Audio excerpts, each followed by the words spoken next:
Good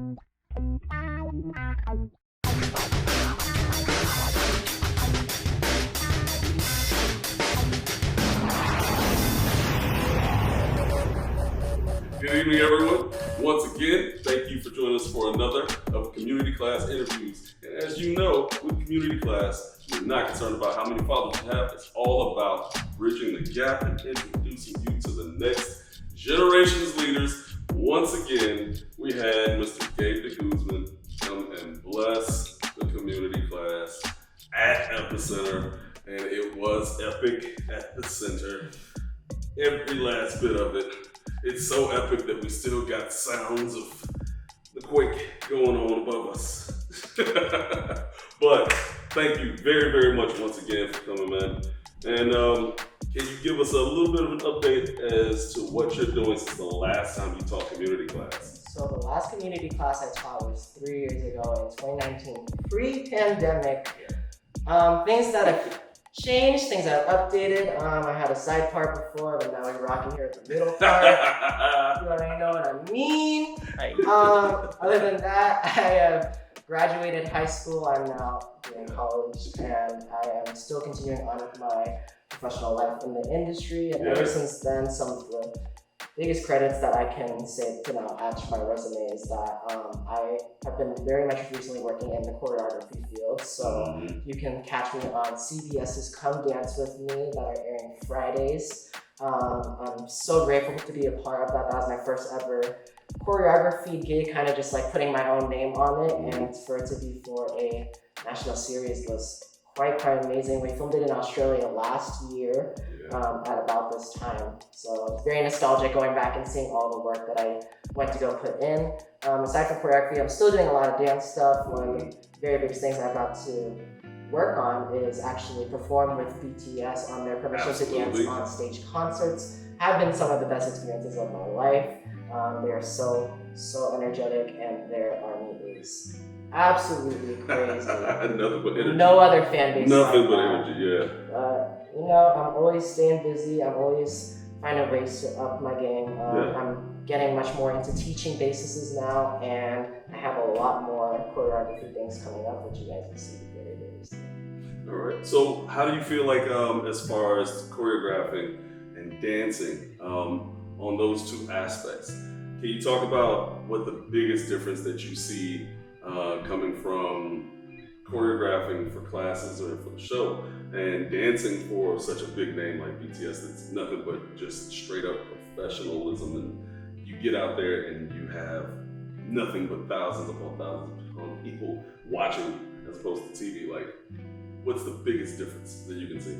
I think the biggest difference when giving the different aspects of like live stage and especially with TV. TV has to be certainly a lot more intimate and playful because there's so many things rather than just a performance to rely on. You have, I mean, even with like live stuff, you have like a bunch of lighting, you have a bunch of effects, but I think the biggest takeaway that you have from doing the TV aspect is that you have a camera to play around with, and you have different angles, and you have different tools to play around with. So you kind of have all these different kind of ways to play around with your visuals. Yeah. But with live, it's just kind of very much on a flat plane. Yeah. For the most part, some stages, I guess you could see like maybe it's like a 360 stage or something like that. But for the most part, it's very much presented on a flat plane.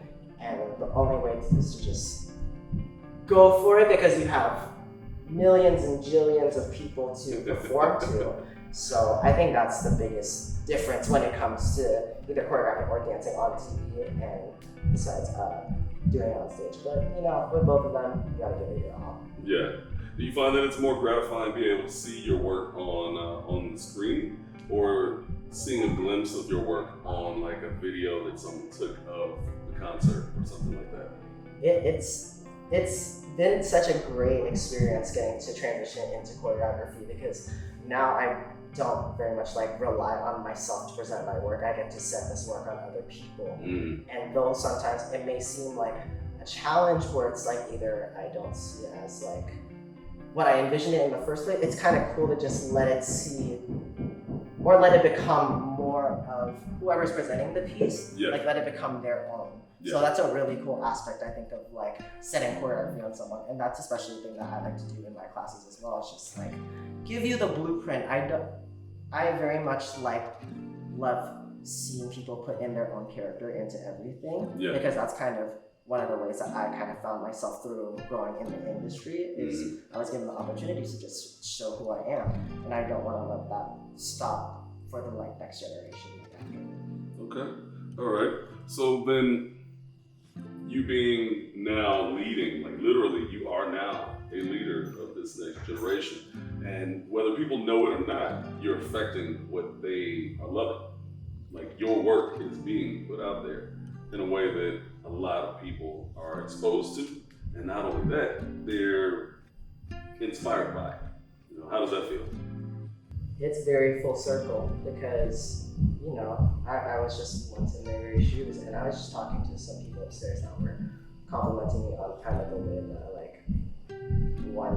how I taught, but also the ways that I present my choreo, and that's stuff that I had to grow up and learn how to get comfortable into my body before I started creating my own stuff. But it's a very fulfilling and very full circle feeling that, you know, that I now get to pass on everything that I've learned throughout my 10 years of being in the industry. Not even 10. What am I saying? I'm 21 now. I started in this industry when I was 9. So 10 plus years growing up in this industry, taking in everything that I've learned. I wouldn't say just right away spitting it out, just everything that I've taken in, but I've also taken the time to process everything and kind of find those little mini ideas within those ideas and kind of present something that's what I feel very authentic for. So very fulfilling, I would say. Nice. All right, final question. This is the one where you get to think and be introspective, if you will. So if you had to set your choreography onto one group of people out of these two groups, one group is deaf and the other group is, one group is deaf and the other group is blind, which would you find to be more challenging and gratifying?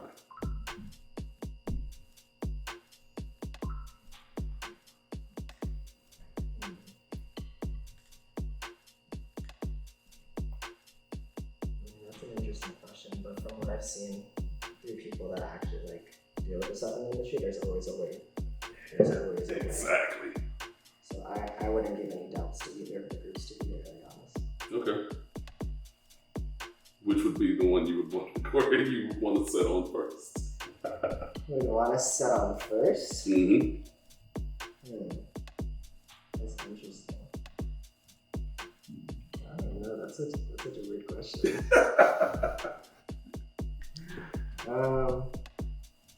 We'll get back to that on the next episode. I